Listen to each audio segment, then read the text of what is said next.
परिवार में होता है, परिवार से परिवार के रिश्ते, परिवार ही बेटा बेटी का विवाह तय करता है।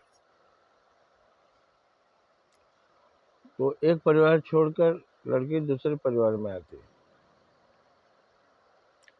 अब उस परिवार का क्या संस्कार है, वहाँ के इस परिवार में सबको खत्म करना चाहती है, अपना राज, सास ससुर मर जाए, बाकी सारे लोग ने सब कुछ वो फूट डालो, राज करो।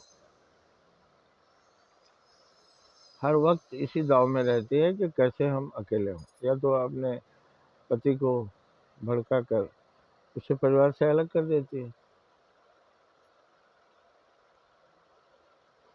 तो ऐसा करके वह अपना जीवन तो बर्बाद करती है, उसको भी वही नतीजा भुगतना होगा। दूसरे वो अपने माँ बाप को भी देखेगी कि वहाँ पर जो आया है, जो बहू आई है, वो भी वही व्यवहार करेगी। तो बुरे काम का बुरा नतीजा, तुम इधर भगवाओ उधर भगवाओ, दोनों नरक। इसके मैंने नरक का प्राणी आया था विवाह का रिश्ता लेकर के, दोनों तरफ नरक कर दिया, और फिर कई जन्मों तक नरक भोगना पड़ेगा। जो आकर किसी परिवार में अपने सास ससुर को माँ बाप समझती है, बेटी बन जाती है, अच्छा व्यवहार करती है, घर में खुशहाली लाती है, यही पूजा पाठ है, कर्म ही तो पूजा है। आप सोचते हैं फूल अगरबत्ती ले जाकर शंकर भगवान को बेवकूफ़ बनाएंगे, उनसे बोलेंगे मेरा भला करो। आप भला काम करते ही नहीं है तो भला कहाँ से होगा। तो जो बेटी बन जाती है, माँ बाप की तरह सेवा करती है, उसी के पुण्य से उसके माँ बाप भी सुखी रहते हैं। अब कर्म के सिद्धांत पर जिसको विश्वास नहीं है,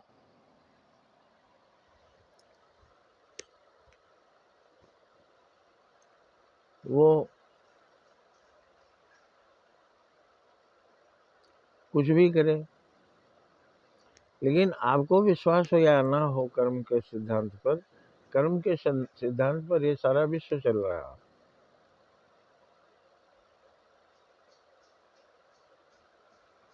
कर्म प्रधान विश्व करे राखा, जो जस करे सो तस फल चाखा।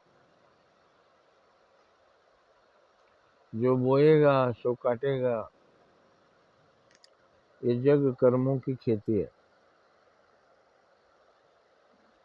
तो अपने कर्म में सुधार लाइए। अपने अंदर परमात्मा बैठा हुआ है, वहाँ हमेशा बताते रहते हैं, जो चीज़ आत्मा स्वीकार नहीं करे वो मत करो।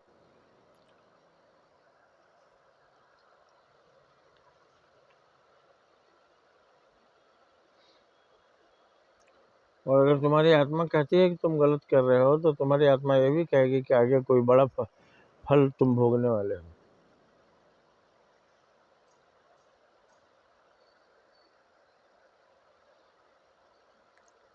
कर्म को सुधारिए, भविष्य सुधार होगा। भूत तो हो चुका है जो, वो तो बदल नहीं सकते। वर्तमान में जो हो रहा है उसको बदलो और भविष्य बदल जाएगा। जय हिंद, जय भारत।